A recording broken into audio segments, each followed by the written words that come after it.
un glaciar, un templo ancestral y un secreto que nunca debió ser descubierto.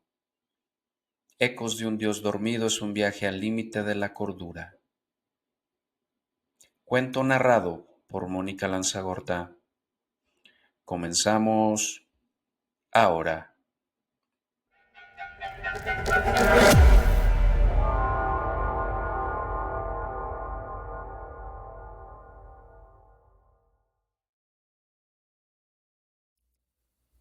Ecos de un dios dormido. La expedición comenzó con entusiasmo. El glaciar en las profundidades del círculo polar había permanecido intacto durante siglos, ocultando secretos que los arqueólogos y geólogos apenas podían imaginar.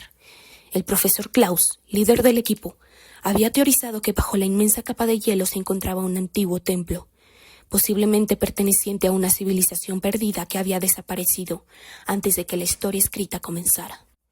La perforación fue lenta pero constante. El equipo trabajó durante semanas, enfrentándose al clima extremo y las crecientes tensiones entre ellos. Algo sobre el glaciar parecía inquietar a todos. Las noches eran extrañamente silenciosas, y el viento, que normalmente rugía sin pausa, cesaba cada vez que alguien mencionaba el templo. Algunos creían que era solo una coincidencia, pero otros sentían que algo los estaba observando, esperando. Finalmente, tras días de trabajo, las máquinas detectaron una cavidad en el hielo. Los científicos descendieron con cuidado, iluminando un espacio vasto y congelado que los dejó sin aliento. Allí estaba el templo, tallado en un material que no era ni piedra ni metal, sino algo que parecía absorber la luz y devolverla como un tenue brillo azul. En el centro había un altar. El altar era extraño, formado por un círculo perfecto de bloques que flotaban levemente sobre el suelo helado. Pero lo que realmente llamó la atención fue el objeto en el centro. Una figura encadenada, no del todo visible pero claramente viva. Estaba cubierta de capas de hielo translúcido que pulsaban débilmente, como si respiraran. Primera noche junto al templo. ¿Qué es esto?, susurró Erika, la asistente del profesor, mientras observaba el altar. Había algo casi hipnótico en la figura encadenada. Era humanoide, pero su silueta estaba distorsionada, como si el hielo que la envolvía no pudiera decidir si mostrar su verdadera forma o esconderla. Klaus negó con la cabeza. No lo sé, pero lo que sea, ha estado aquí mucho más tiempo que cualquier registro humano.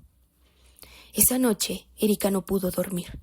Cada vez que cerraba los ojos veía la figura en el hielo, como si hubiera quedado grabada en su mente. Y entonces escuchó un sonido, un leve crujido que resonaba en el campamento. Cuando salió de su tienda vio que el glaciar parecía estar moviéndose, pero no por causas naturales. Era como si el hielo respirara, como si algo debajo estuviera despertando. Cuando compartió lo que había visto con los demás, nadie le creyó. Pero la noche siguiente, Klaus escuchó susurros en un idioma que no conocía, provenientes del templo. Cuando investigó, encontró marcas en el hielo alrededor del altar, como si algo se hubiera movido. La figura encadenada parecía más visible y su forma más definida. Y sus ojos, si es que eran ojos, parecían brillar débilmente a través de la presión del hielo. El despertar.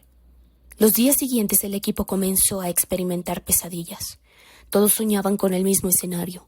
Un mundo vacío y cubierto de hielo, donde una figura gigante caminaba sobre los restos de lo que una vez fue humanidad. Pero nadie quería hablar de ello, como si temieran darle fuerza al sueño al decirlo en voz alta. Fue Erika quien lo dijo primero. Esto no es solo un templo, es una prisión. Las palabras cayeron como una sentencia. Klaus trató de desmentirlo, de decir que era solo una teoría absurda. Pero en el fondo lo sabía. El altar, las cadenas, el frío que parecía emanar de la figura, no eran monumentos a un dios, sino una celda diseñada para contener algo más antiguo que el hielo que lo rodeaba. Esa noche, la temperatura descendió de forma drástica. Incluso los generadores de calor dejaron de funcionar. Cuando intentaron salir del campamento, encontraron que sus vehículos estaban cubiertos por una capa de hielo tan gruesa que era imposible quitarlos. Era como si el glaciar hubiera decidido atraparlos allí, junto al altar. Y entonces, el hielo alrededor de la figura comenzó a romperse. La revelación. Cuando las cadenas finalmente cedieron, el frío se volvió insoportable. El aire mismo parecía solidificarse en sus pulmones. La figura se alzó lentamente, sus movimientos lentos pero inhumanos, como si el tiempo mismo se ajustara a su ritmo. Sus ojos brillaban con un rojo que no era luz, sino un vacío ardiente, un agujero en la realidad. «Esto no es un dios», murmuró Klaus cayendo de rodillas. «Esto es un error». La figura habló, pero no con palabras. Sus pensamientos atravesaron a cada miembro del equipo como cuchillas, mostrándoles imágenes de lo que había sido antes de su encierro. Un ser que había consumido mundos, una fuerza que había congelado civilizaciones enteras solo con su presencia. Fue atrapado, no por adoradores, sino por seres que lo temían tanto como para sacrificar todo con tal de detenerlo. «El frío no es ausencia de calor», dijo la voz en sus mentes. «Es mi esencia, es lo que soy, y ahora volveré a ser». Uno por uno, los miembros del equipo comenzaron a caer, sus cuerpos congelándose desde adentro, como si el ser estuviera absorbiendo su calor, su energía, su vida. Erika fue la última en quedar de pie, y mientras el ser se volvía hacia ella, supo que su vida también terminaría. Pero no lo hizo. En lugar de matarla, le dejó algo. Una visión, un mensaje. Y luego, el ser se desvaneció en el aire helado, dejando el templo vacío y el glaciar más frío que nunca. Cuando rescataron a Erika semanas después, estaba sola, medio congelada y murmurando palabras incoherentes. Pero una frase se repetía una y otra vez, con los ojos perdidos en el vacío. «El frío es solo el principio». Gracias por acompañarnos en este viaje literario con el cuento de hoy. Espero que hayas disfrutado de esta historia tanto como para ganarme tu me gusta y suscripción. Deja un comentario contándonos qué te pareció este cuento y compártelo con tus amigos que aman las historias de horror y ciencia ficción. Recuerda que este es solo uno de los 365 cuentos que estaremos compartiendo durante un año entero, así que no te pierdas los relatos anteriores ni los que están por venir.